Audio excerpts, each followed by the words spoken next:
En torno a 1859, los Juegos Florales se pusieron de pronto de moda en Cataluña.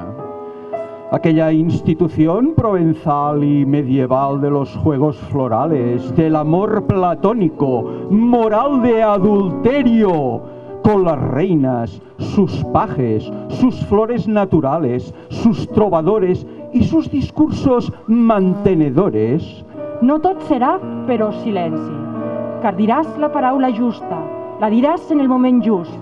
No diràs la teva paraula amb voluntat d'antologia, car la diràs honestament, iradament, sense pensar en ninguna posteritat com no sigui la del teu poble. Potser et maten, o potser se'n riguen, potser et delaten.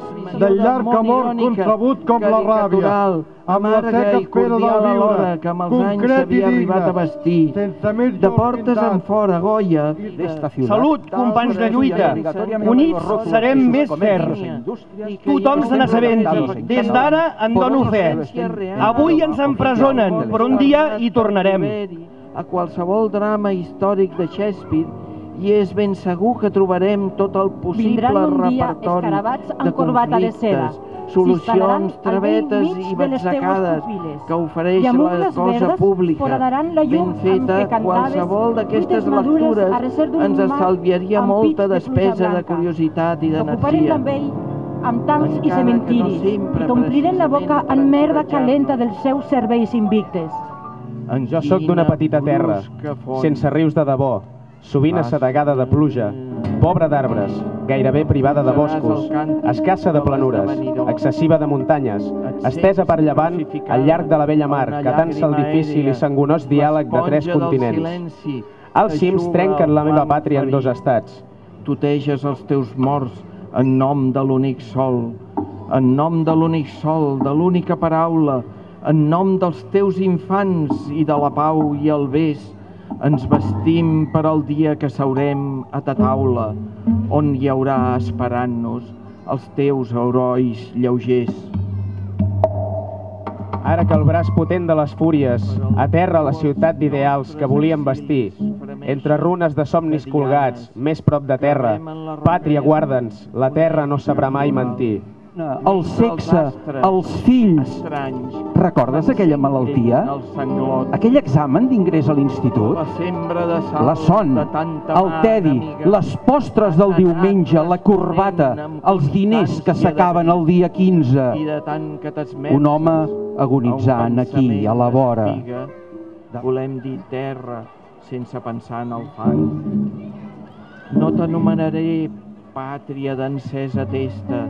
El teu martell de tórtores, esclau de tantes guerres, perdut en tants parrats aferrats, onejant els cims de neu blava dels teus volcans. Esdevens aleshores la meva sola pàtria. Aquests bocins de gerres que adornen els teus prats, terriblement esvelta, dempeus com una pàtria. No foren res, no puc dir el teu nom, ni seran res, car si el dic, cal ja que n'aprenguis en cimballar de mà i baixis del graó que et penses que és un vaixell que vol eternitats. Però no he de seguir mai el meu somni i em quedaré aquí fins a la mort, car sóc també molt covard i salvatge i estimo a més, amb un desesperat dolor, aquesta meva pobra, bruta, trista, dissortada pàtria. I ja, tot sospesat, recularia per a restar aquí fins a la mort.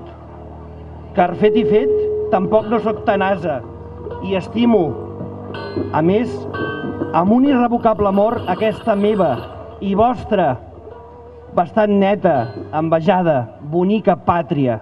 S'ha de xuclar-lo, i ens estranyia una por rabiosa, que el nostre dir esdevingués una xaranga més, fàcil i burleta, als llavis d'aquest dòcil, rebec, vulgar, magnífic, sorollós poble nostre.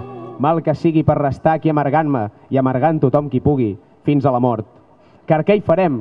Jo també em crec més llest que ningú, i munyo a més amb una ferotge avarícia patanera, aquesta meva, que ja els hi regalo, ridícula, analfabeta, esportista, elitòsica i cel·lulítica, desforestada, venuda, dissenyada pàtria.